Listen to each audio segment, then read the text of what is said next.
Today's question is, how do you survive a blitz? What do you do when instead of just trying to punch you once with a big right hand, typically, the guy's trying to punch you like this, left, right, left, right, left, right, left, right, left, right. Attackers aren't always the most articulate, but they let their punches do the speaking. You see how I got confused trying to... Don't punch and talk, kids. There are all kinds of techniques that you can do when the guy throws the one big punch.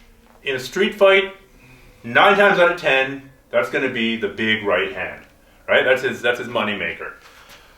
So dealing with that is one thing, but dealing with a whole bunch of punches, maybe even if he clips you that first punch, boom, but doesn't knock you out, and now it keeps coming. Now he keeps on pressing the attack with crosses, with punches, with uppercuts, with hooks. Richie's a really skilled boxer, so I appreciate him not going to town on me there. Well, yeah, then we'd have a real knockout on screen. So what do? There's a whole bunch of punches coming. Well, for every punch, there's a counter. If you throw a jab, I can slip it. If you throw a jab, I can catch it. If you throw a jab, I can destroy it.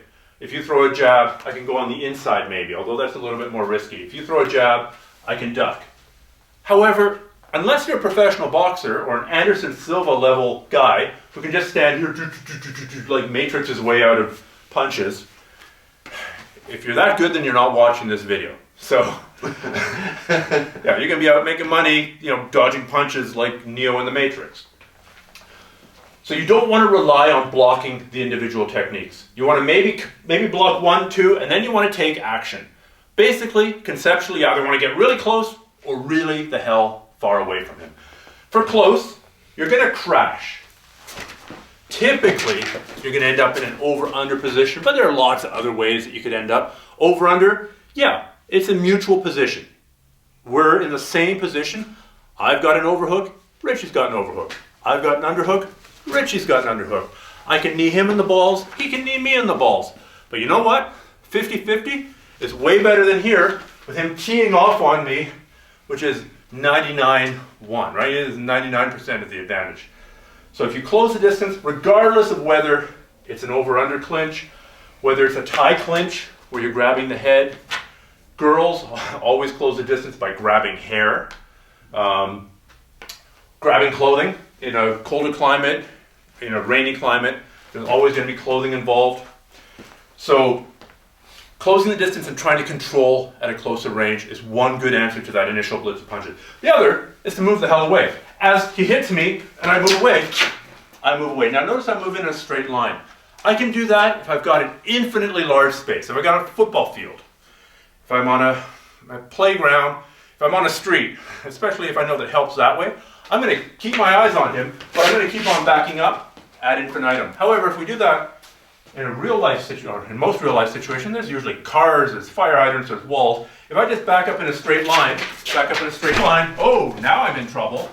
And now I'm going to get fed against the wall. So generally, I want to back up in a circle. I don't want to practice doing this. I mean, it's a good place to start. I want to practice backing up like this and backing up like that. Given the choice, I'm going to take a look at my opponent. What leg's forward? His left leg. Where's his power hand? His rear hand.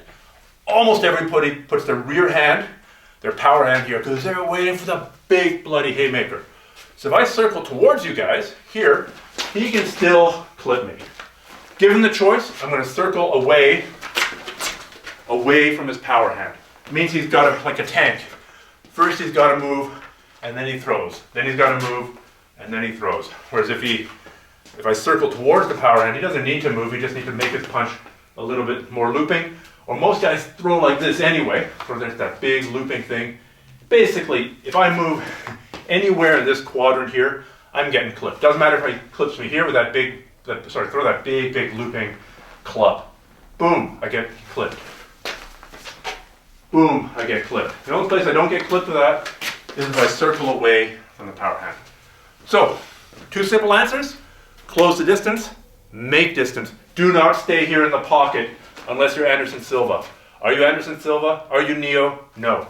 Don't stay here where he's going to be teeing off on your face repeatedly over and over again until you go down.